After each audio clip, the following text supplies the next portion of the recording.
In this module, we're going to be going over some of the basics of morality and ethics, and I'm going to start out by talking about the way in which these moral systems are categorized. One of the ways in which they're categorized is into decision-making and character-based systems. Some systems focus on the questions of what should I do. Others are much more focused on the ideas associated with the questions, who should I be? The types of systems that fall into the category of decision making, answering the question, what should I do, are systems like consequentialism, egoism, agency, utilitarianism, and the common good all fall under this umbrella term, consequentialism. Other systems like deontology include systems like Kant's categorical imperative, Rawls's prima facie duties, intrinsic value codes of ethics. All of these are systems that try to tell us what I should do in a particular circumstance. Systems that ask the question, who should I be? Well, that's the first question they ask when they're confronted with a moral dilemma, are systems like teleology and Kohlberg's taxonomy. There are some systems that really try to answer both questions, both the question, what should I do, and who should I be? And these systems are systems like virtue ethics, natural law, the Eastern religious systems that include the ideas of karma, dharma, and conscience.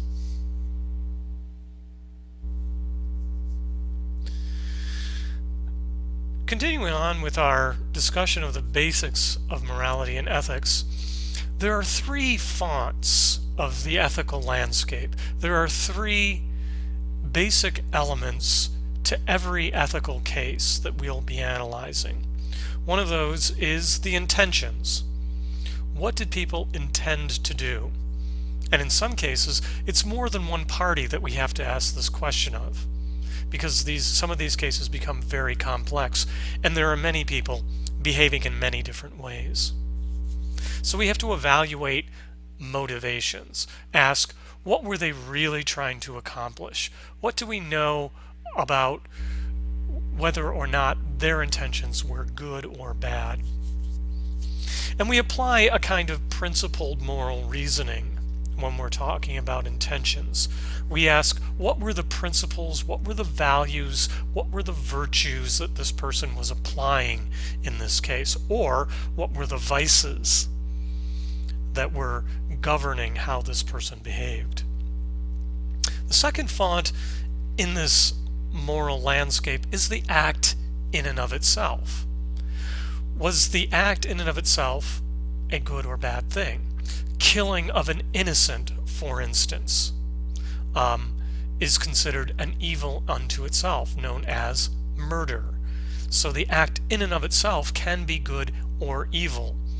Some of these terms, like murder, are frequently referred to as formal norms in synthetic terms, that when we call something murder, we aren't just saying something factual about that act, we're already applying a moral principle, we're already condemning that act as something that was morally bankrupt in one way or another.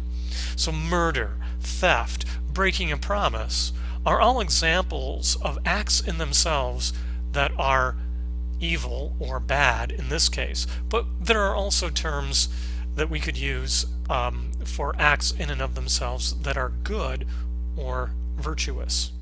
Like, for instance, what he said was honest. Well, then and therefore, no matter what it was that he or she said, there is something good about what they did, because what they did was honest. It was straightforward. It was being, in so many ways, very frank about the facts of the case or something of that nature. Finally, the third font in the ethical landscape are the consequences. Well, what happened after this person behaved in this way?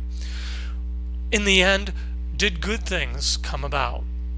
or did evil things come about? No matter what their intentions were. Maybe the person intended to do wonderful things, but what happened was hundreds of people died. A consequentialist, someone who focuses only on consequences, is going to rate something like that very evil because hundreds of people die in spite of the intentions.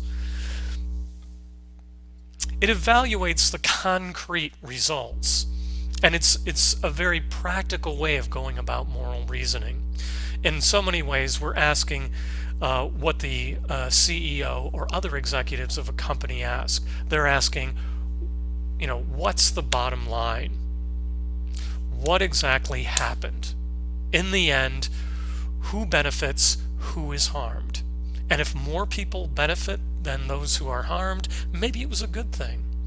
Even if when we first take a look at it, we're looking at it and saying, well, those people have bad intentions, or they were being dishonest. But if we in the end can say, well, more people benefited than they would have had that person done anything else, taken any of the other possible options open to him or her, then maybe we can even say it's good in spite of the individual character of the person doing that act. What I want to do now is take a look at some of the moral pitfalls. In your case studies, in your case analyses, there are times when you may be taking an argument too far, or you may be taking a line of reasoning to its logical, or in this case, maybe illogical conclusion. And I want to kind of set some boundaries, and I want to kind of put up the flashing yellow light, the light of warning about some of these moral pitfalls that are very easy to fall into. It's very easy for us to begin reasoning this way and then take that reasoning down a very wrong or very mistaken path. So let's take a look at the first one, absolutism. Absolutism is the mistaken proposition that for every moral problem there is a single truthful solution prescribed by a single truthful tradition. We're studying religious ethics, and there are a number of religions that do, or at least there are a number of interpretations of certain religions that do tend towards absolutism, that say this is the way things are and there is no other way to see them. Unfortunately, we live in I would say fortunately, but I mean from the perspective of those very rigid, very absolutist religions, unfortunately we live in a very pluralistic world, and we live in a world of dialogue and discussion. This class exists within that world, and we assume that no matter how strongly we ascribe to a set of beliefs, no matter how powerfully we believe in an issue, we need to be able to discuss and dialogue. We need to be able to hear other traditions and other ways of viewing an issue. So absolutism is a pitfall that we're going to try to avoid in this class. The bad things about absolutism are its failure to recognize any authority other than the accepted one. It neglects a shared tradition of reason. It's willing to share, putting quotes around that idea of share, in the sense that it's willing to tell you what it thinks, but it's usually not willing to listen to what anyone else has to think.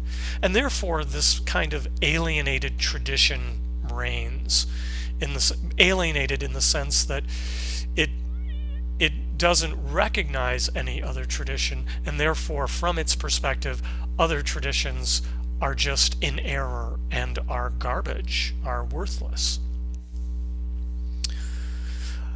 Even though there are problems with absolutism and it is a moral pitfall, there are a few good things to keep in mind.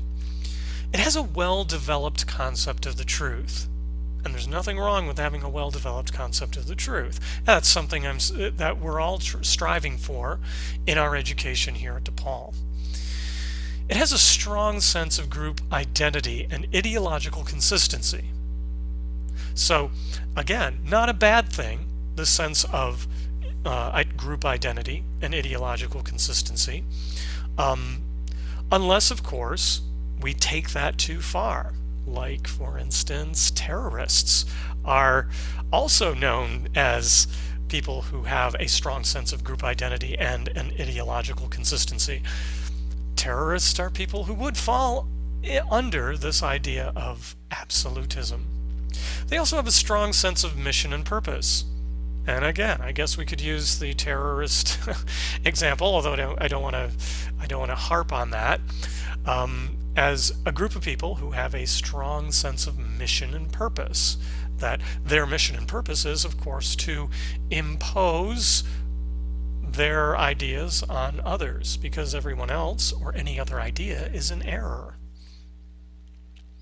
The real failure of absolutism is that the belief in the existence of absolute truths becomes the failure of absolutism when it leads to a breakdown of our ability to dialogue constructively with others. Which brings up a second moral pitfall, really what some call the opposite of absolutism, relativism. I would say relativism is more of a mirror image, not the opposite, but a mirror image of absolutism. Relativism is the mistaken proposition that there are no absolute truths, and that all claims to the truth are contingent. And the definition itself does sound relatively speaking opposite to absolutism, but you'll find out, what we're going to find out is the effect that it has on dialogue is virtually the same as absolutism. The bad thing about relativism is that there's a failure to recognize any authority of any kind. Remember, the absolutist recognized only one authority. Relativism takes it one step further. There's no authority out there at all on any issue. Just like absolutism, therefore, relativism neglects a shared tradition of reason. There's a way in which relativism says it's just what I believe, and what you believe, and what I believe is what I believe, and therefore we really can never come to any kind of shared conclusion. It neglects the shared part of that statement regarding the shared tradition of reason. And again, there's this way where in absolutism, it was the alienated tradition reigns supreme. Here it's the alienated individual reigning supreme. I often use the illustration of daytime television, where a daytime talk television, where you have someone like Jerry Springer bringing on a number of people who are yelling at each other, and eventually, usually every program, somebody stands up and says, "Who are you to tell me how to live, or to tell me that this is wrong, or to tell me what is right and what is wrong? I have my beliefs, you have your beliefs."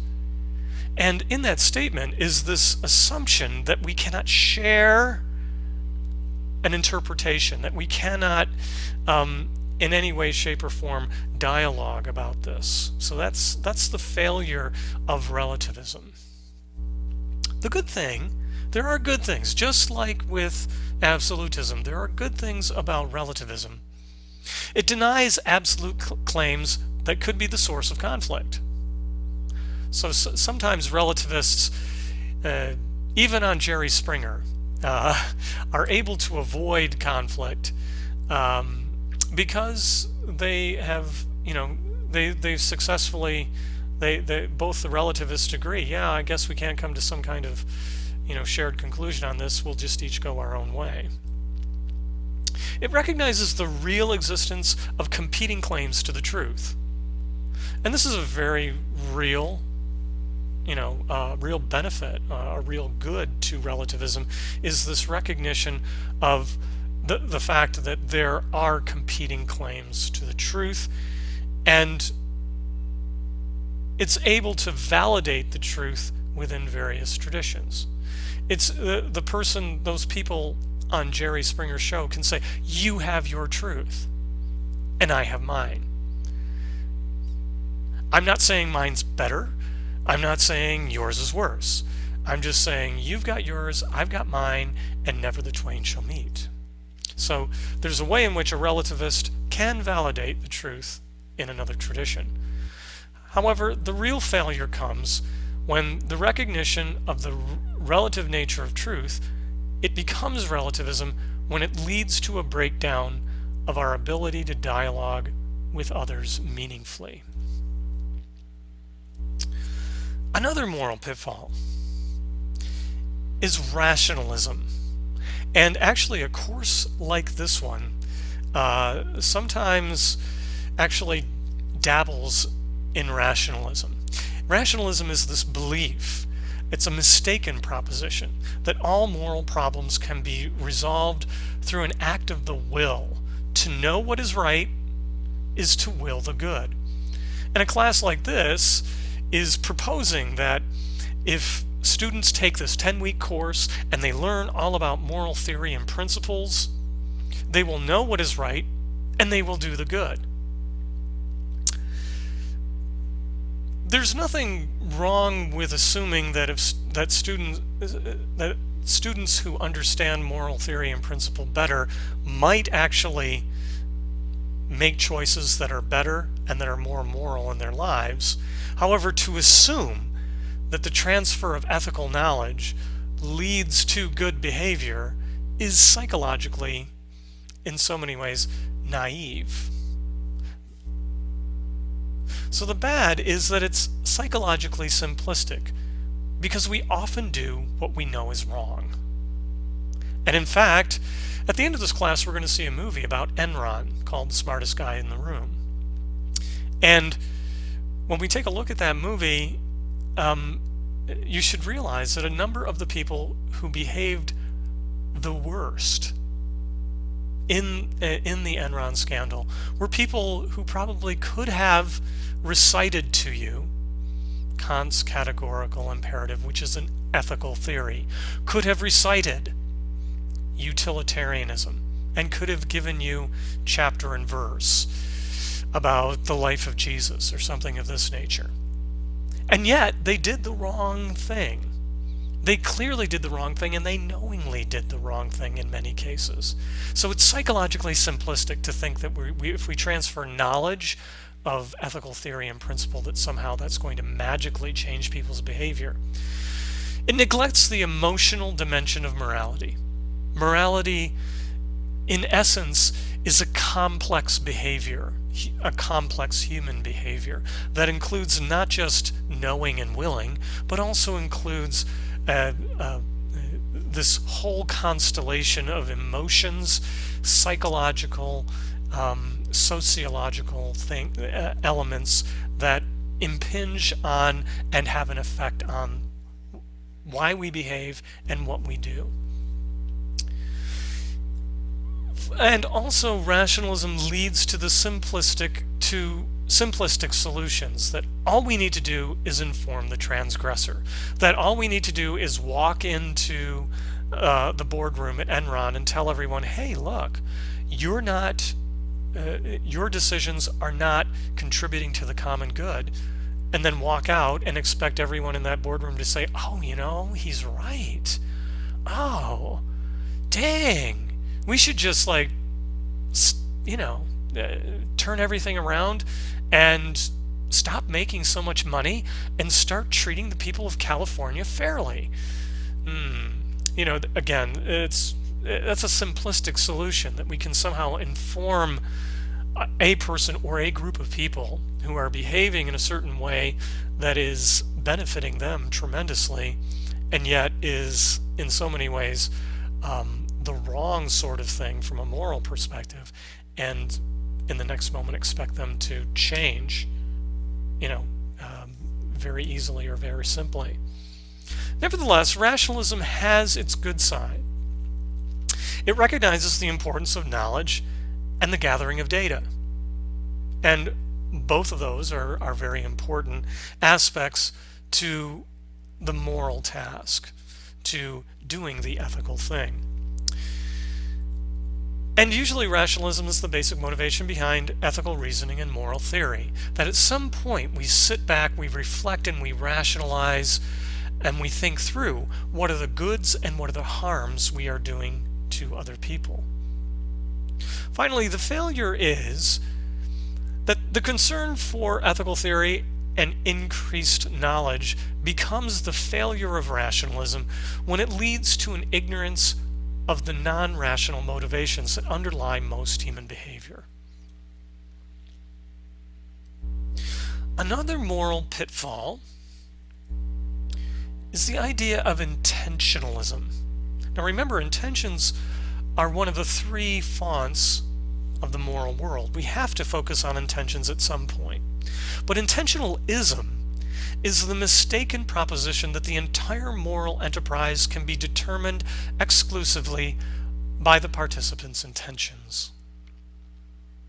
The bad aspect of this is that it dilutes accountability by making it solely dependent on the stated intentions of the agent.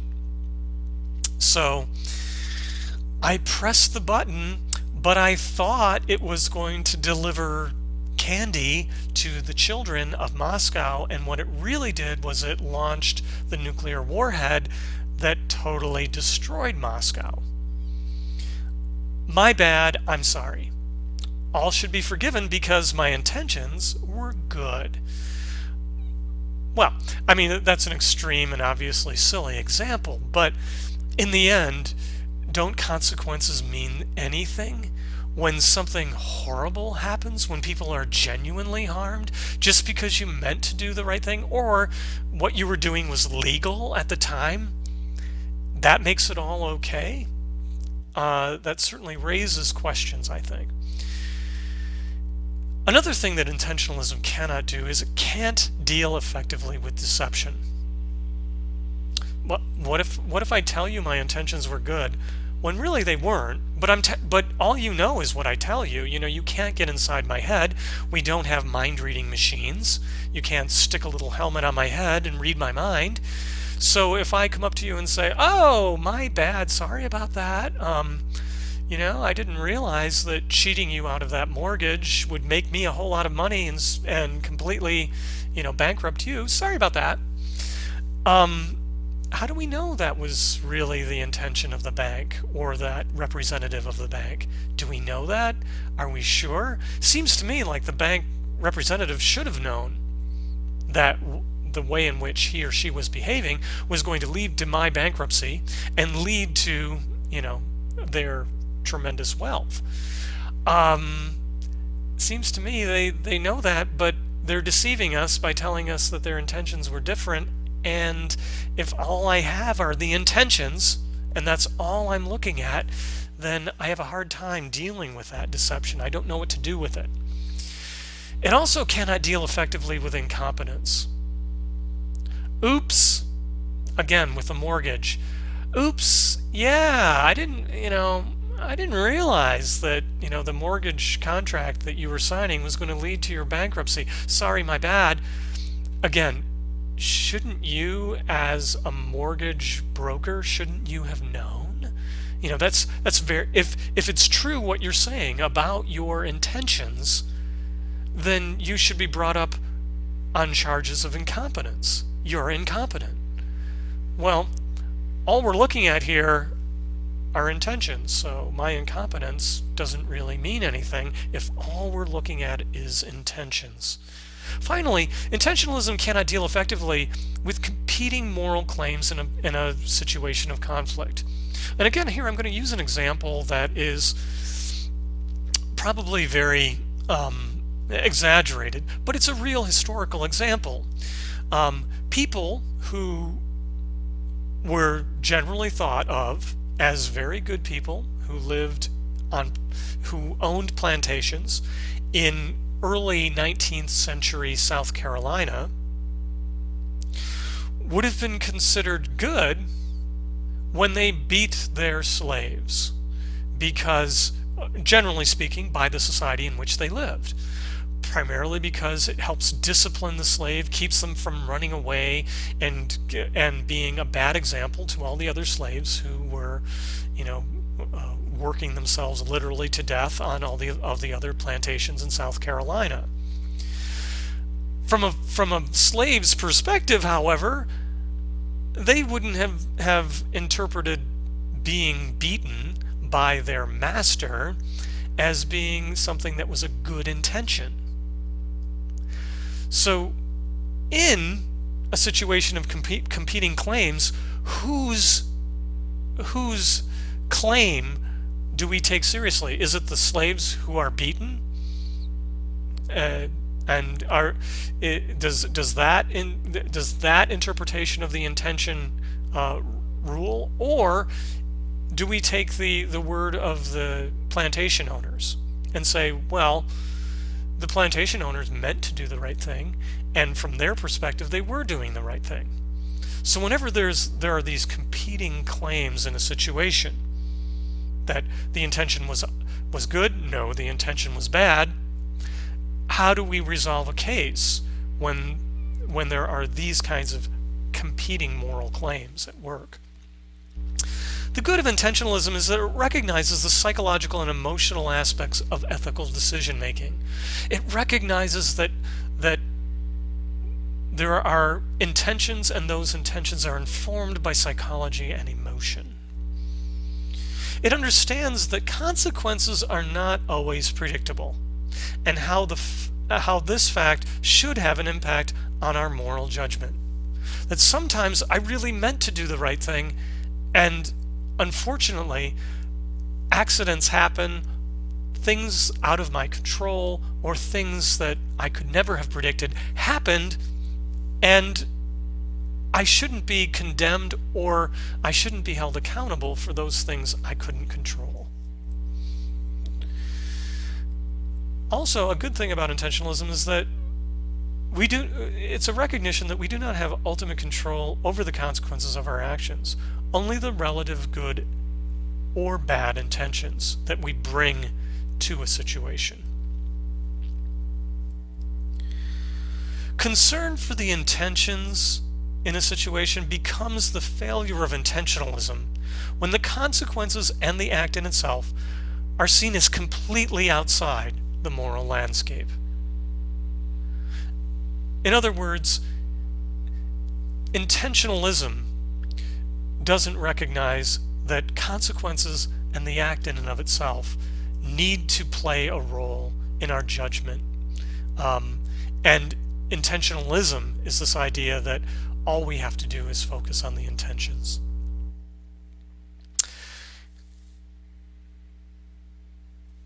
Finally, the last moral pitfall I'm going to take a look at is determinism. Determinism is this mistaken idea that we are determined or destined to behave in a certain way due to our nature, either biological, psychological, sociological, or genetic. That we have no choice in a matter, that in so many ways we are programmed to behave in a certain way because, taking, let's say, a sociological determinism, because I grew up in a very bad neighborhood and lived in a very poor household, I was destined to grow up to be a criminal who would, steal that money from the 7-Eleven and shoot the person behind the counter.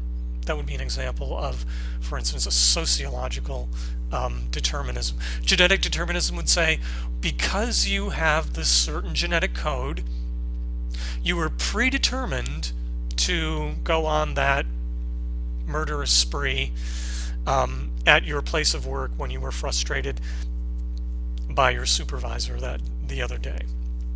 It suggests that according to forces beyond our control, beyond our choice, beyond our rational intervention, we must behave in a certain way, and we are compelled to behave in that way. The bad is that determinism denies or severely circumscribes, limits human freedom. It suggests that we aren't free at any moment to decide differently, to change the way in which we behave. It results in a diminution of our understanding of human dignity. Humans become much like computers. We're programmed to behave in certain ways, to make certain decisions, and not others. It dilutes our accountability by making human activity something that is programmed rather than chosen. So, therefore, if I'm programmed either by my biology, psychology, by my social setting, or by my genetics to behave in a certain way, then you can't really hold me accountable for behaving in that way, really, can you? We have to hold society, or we have to hold my parents or my genes accountable, but you really can't hold me accountable. The good of determinism, there are good things about determinism, I must add. It recognizes that there are frailties and failures within human nature and society that really do limit, in legitimate ways, our moral culpability. That there is a difference between someone who was beaten every day of their lives by their parents and someone who grew up in a very loving and nurturing household, and that we can at some level recognize that there's a difference in culpability between these two individuals, maybe for a certain crime or a certain activity.